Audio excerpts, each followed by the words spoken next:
The views and opinions of this program are those of the hosts, guests, and callers. There is substantial risk of loss in trading futures and options, which you should carefully consider prior to trading. Make sure to subscribe to the Market Talk YouTube channel. You can watch our latest interviews with top market analysts in the country, find bonus content, and much more. It's easy. Just go to youtube.com/@MarketTalkAg and hit the subscribe button. Or you can search for Market Talk Ag on YouTube. Well, on Wednesday, midweek trade was not really friendly to the wheat market, finding new lows in Chicago, Kansas City wheat, and I'm pretty sure Minneapolis wheat as well. So just kind of a tough day, while corn soybeans were relatively quiet, maybe just market time ahead of Friday's March WASDE report, while we saw some more pressure in cattle and hog futures as well on the day. We're going to try to make sense of it all. Joining us for market analysis, Mike Zuzolo with Global Commodity Analytics. Mike, good to catch up with you, my friend. And man, oh man, wheat is a dog on Wednesday. Just a tough day across that wheat complex, really as a whole, and just those world wheat values really kind of weighing on things, it seemed, Mike. Yeah, to try and break it down so that we can take it in bits and chunks, Jesse, I think we'll pick up where we've left off in the past. And that is, if anything we know at this stage of the game with a high level of confidence is that the wheat is the leader. It has to dig itself out of the hole first before we can really turn the tide and the trend in this market. And we know now that the European wheat is the key. We thought that for several months. We feel that way even more after Wednesday's trade, because hard red wheat did not take out its major low from last, I guess it was just February last month, but it did lead us lower. But today, soft red wheat continued to follow the European wheat market lower, took out its November low, and is now at a situation where it's likely to not find support until we get down to the June-August lows of 2020, which is around 468 to 488. And so we've got a situation where the European wheat market is at its lowest since March of 2020. That has been fed by the Russians going below their base price to export of $220 a ton. We're hearing, probably below $200 a ton. Why that would be, there's a couple of different reasons I can go into if you want. But the other thing is the Chinese National People's Congress did not do anything to give the market any kind of sense that China is going to dig themselves out of their hole and their deflationary pressure. And I think that has to be coupled together with what's going on in Europe and the Black Sea. And so as a result of that, I think we've got a situation where we're either at a market capitulation situation where we're like throwing in the chicken sink, not only a chicken sink, not the kitchen sink. Not only have we taken Humpty Dumpty and tossed him off the wall, we've hit him with the sledgehammer and we're close to a low, or we're gearing up for another leg down. And I think that really dovetails nicely with the USDA report on Friday. Yeah, good thoughts there. Well, and this first chart on our video feed, looking at July HRW, what was it, a couple weeks ago? Everybody was talking, hey, KC wheat made a nice key reversal. Things are looking good. And then here we are, setting new contract lows again. So I feel like, especially this window right now, as we're starting to come out of dormancy in the U.S., a lot of folks are keeping a closer eye maybe on Kansas City wheat over the other two wheat markets. So what are you seeing here, Mike? Yeah, I mean, I think you just said it. I think that hard red wheat tried to make a low, but the soft red wheat wouldn't. And as long as the weather stayed on the side of the hard red being hurt here in the United States, we could fight it. The hard red could fight the soft red. But now the weather models are turning wetter, and we're turning into more of let's follow the soft red, even though, again, we did not make those new lows today. And I think that's really important after the report comes out. So what I'm talking about in terms of market capitulation is something these analog years that I look at, we really are very close to the price action, both in terms of trend and actual price of July 2009 HRW and July 2015 HRW. Both of those made lows in March. The 2009 crop made it on March 5th. The 2015 made it on March 6th. So we're right there, but up against when they made these lows, and we're able to recover and retrace back up into the end of March. And then you notice a big divergence after April, May, as far as how those two markets were looking as we got ready for harvest. So we'll take that up at a later date. But for right now, it's critical that as we come into next week's trade, we put a hard low in that hard red wheat. And I think there are reasons for that, Jesse. And I can't emphasize what I'm going to say right now enough to the producer listening out there right now. We have a demand perception problem with China. We don't have an actual demand problem. Part of the reason the market got negative in this trade today was because Algeria tendered and picked up wheat cheaper than we thought it would through Russia. But they're running 800, 900,000 metric ton tenders at this point. And USDA, more importantly, came out with an agricultural trade update late last week. They updated every 3 months. They actually increased the physical volume of U.S. corn and wheat and sorghum exports by about 1.6 million tons. And we're not losing demand, we're gaining demand as prices go lower. So I still say, as strongly as ever, because the data supports it still, we've got a fund versus a fundamental issue when it comes to China and the demand side of the equation. Well, I'm going to add with this another chart you sent over, and I love this chart. Looking at gold and SRW, and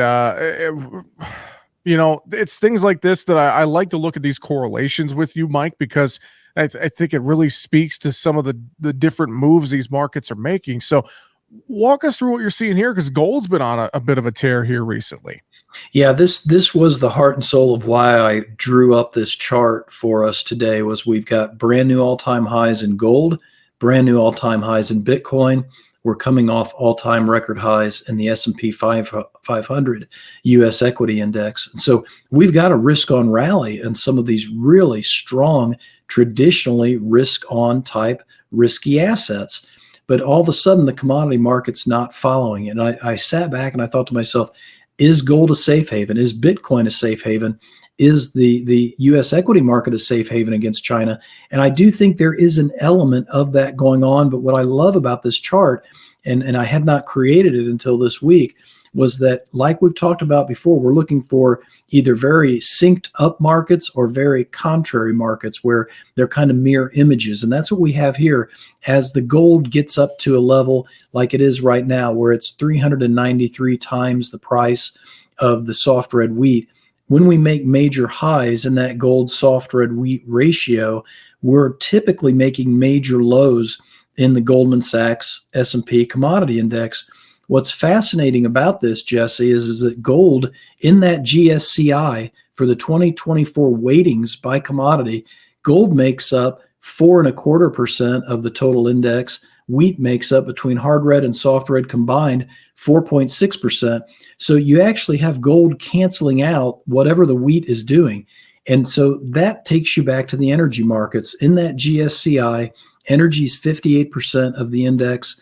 Agriculture is 19% of the index in terms of all of them combined. And so now what I'm thinking at this point is this is partly due to investors, traders, funds liking Bitcoin, liking gold, liking U.S. Equities because they hate other things. And part of that is the commodity markets. Now, flipping that over and turning that, in my mind, you got to get to a high in the gold soft red wheat ratio before you can get to a low in the commodity index. And even going all the way back to 2008, that tends to work really well for those markets, that Goldman Sachs commodity index, to put a low in place. And so we're now near the record we made in that ratio back in 2020. I think it was around 407, 408. So we're getting very close to that. So here again, it kind of fits the idea that we're capitulating. We're throwing in the kitchen sink against the wheat and the commodities, even though gold is making a record high. Well, I'm going to throw this at you as well here, Mike. Thinking about all this and this wheat market under pressure, I think about spring acreage battle here in front of us. I mean, the economics of, say, putting spring wheat in the ground versus quarter soybeans, that's getting a little bit tough to take a look at, I would say. So I think that too in itself could maybe add to some of the pressure of this wheat market potentially. I don't know. What do you think about that idea? Yeah, I think it just adds to the idea that between the hard red wheat acreage or the spring wheat acreage battle and the hard red wheat weather, wheat still is the leader in this whole dynamic. And I think that previous chart really suggests that the dollar is the key in all of this, Jesse. If we are, as I said, under the demand deflation impression, but it's not a reality, what's holding back this commodity market? And it's the dollar. And that's where it goes back to the Russian ruble. How do you get rid of Russia in terms of undercutting the world in wheat price? You charge up the ruble. How do you get Brazil out of the United States? You charge up the Brazilian real. How do you get China to buy more? You charge up the Chinese yuan. And so it really is getting to be a singular issue. And the potentially good news is the Federal Reserve Chairman testified to Congress today. I was watching it live, and he said in his statement and with the Congress people that he met with, we're done raising rates unless the data says otherwise, and we're ready to cut this year in calendar year 2024. We had a big drop off in the dollar as a result of that. Let's hope between that and the WASDE report, we can change this trend now. And then all of a sudden, the Chinese news, the Chinese data is not as bad. The prism we look at China through is not as bad, because at the end of the day, China said they were going to get a 5% growth target hit in 2024. They just didn't tell us how they were going to do it. And that left us all skeptical about whether they can do it. But maybe we won't care as much about that if we get some of the check some of these other boxes. We are talking today with Mike Zuzolo from Global Commodity Analytics here on Market Talk. Mike, let's go to row crops quick. And I think it feels like to me, corn and soybeans largely kind of marking time here ahead of Friday's WASDE report, keeping an eye on South America. I think a lot of folks are wondering if USDA will make any downward revisions to their production numbers in South America. And we're watching the weather down there as well. What are some things you're keeping an eye on right now?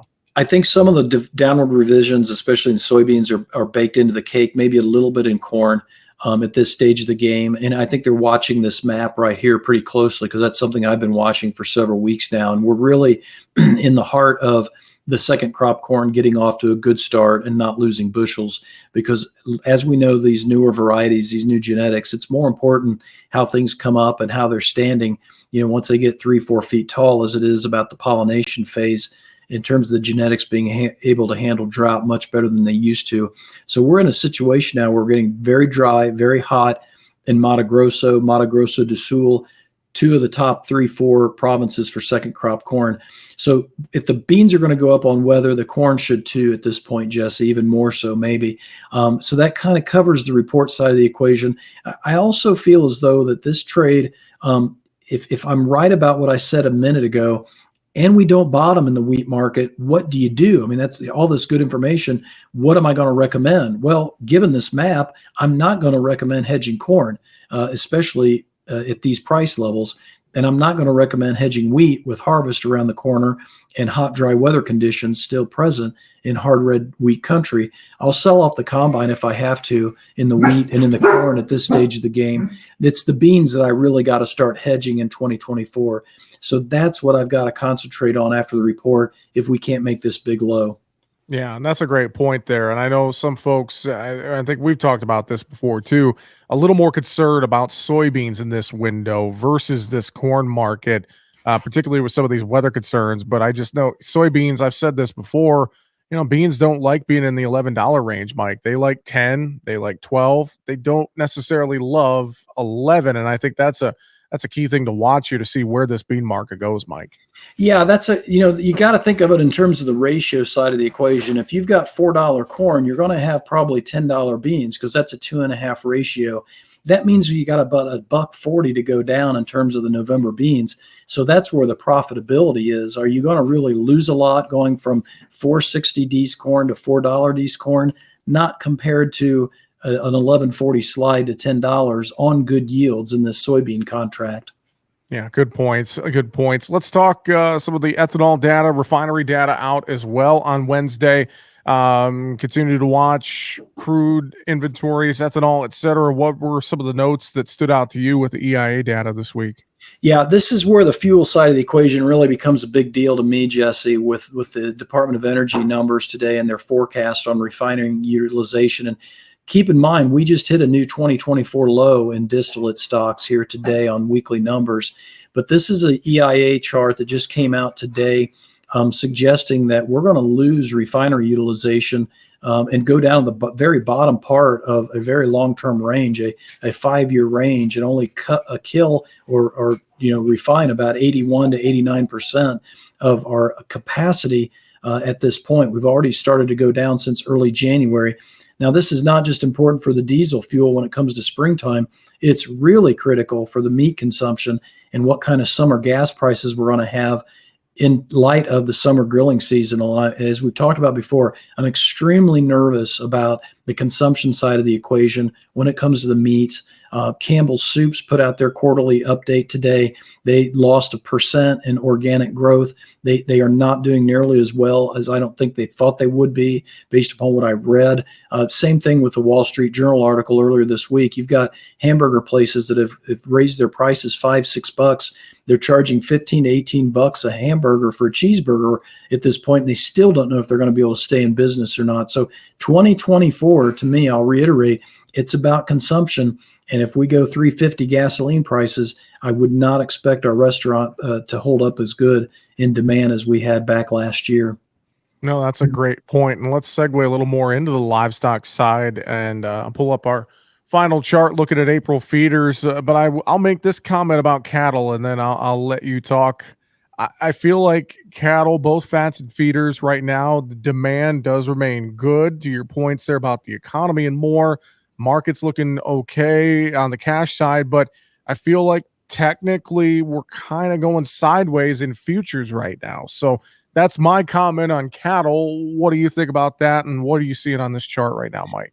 I think you nailed it. And this wedge in this April feeder cattle chart, I think means a lot more than just a technical indicator, because we did take out the September highs from last year in fat cattle. The feeders have yet to go above that high of 257.50. To me, Jesse, that's really what it's about. It's kind of the go, no go gauge when it comes to the next level up in terms of fat cattle markets. If you can't take out the feeder high, I don't think the fat cattle are going to be able to do much. They'll probably go into a trading range type mindset. But this wedge in orange would suggest we've got a decision to be made. And on Wednesday's trade, notice how we made an outside day. We took out Tuesday's low. We took out Tuesday's high. It seems like it's kind of gearing up for a pretty big move. And I'll kind of dovetail that with the Chinese news that we got today and yesterday, that China's taking down their sow herd targets.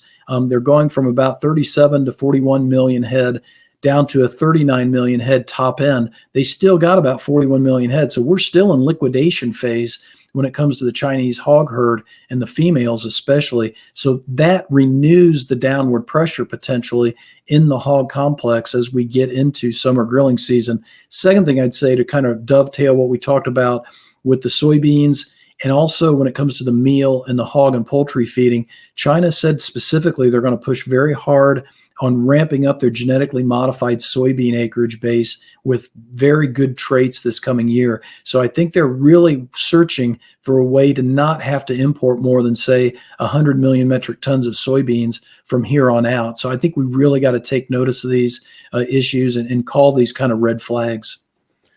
Am I a hedger in the cattle market or even in the hog market as well? You know, hogs have seen a little spread trade action between front and back months here, but summer hogs still in that $100 range. So thinking about all this China news and more, I mean, am I locking in some floors here in both the cattle and hog markets, Mike? What do you think? If you haven't done anything yet, I think June, August hog hedges are really smart because that's where the funds are the longest at this point, I would guess, Jesse. As far as the feeders or the fats, I'd probably work a lot more seriously on the fat cattle right now, with the idea that the feeder cattle have not met that old high. But I could be talked into getting some April or May puts in place when it comes to the feeders as well. We'll get those fresh numbers from WASDE as well. If we see beef imports go up again and pork exports go down, I think that's going to move the needle because we're not that tight on supplies. When it comes to hogs, it's really the beef side of the equation that we're tight on supplies. And that would suggest then maybe the downside would be more limited and that tight supply would catch us. But I would start in the hogs at this point and maybe then go to the fat cattle and not be afraid at all to get into the feeders after the report comes out. Mike, before we let you go, anything final you want to share or reiterate with folks here on the show today? We threw a lot of people today, Jesse. You can handle that. You got a really good beat on these markets, and you're a student of the markets. But if you got any questions and you've been listening or watching, please give me a call. I'll go through this in more detail because it is pretty thick stuff, but it's very meaningful. I think we really got to elevate our marketing plan and stay on target here this middle part of March. I really feel like it's a big time for this market to make a turn or not. So give me a call if you need it. Go to globalcomresearch.com, find the toll-free number, or shoot me a little free trial text and sign up and just say, give me a call. Well, of course, we always appreciate your thoughts and analysis and taking us to school on the markets a little bit there, Mike. Thanks again. Find him online, globalcomresearch.com. Mike Zuzolo, Global Commodity Analytics. Always good to chat with you, my friend. Have a great one. We'll talk to you next week. You too, Jesse. And just remember, I've been getting schooled on the wheat as well. I think everybody's been getting schooled on the wheat here, Mike. We'll see how it turns out as we get through the rest of the week. Thanks again, my friend. Thanks, sir. Take care. Mike Zuzolo with Global Commodity Analytics joining us here today on Market Talk. That's going to do it for the show. Find us at markettalkag.com. I'm Jesse Allen. Have a great afternoon.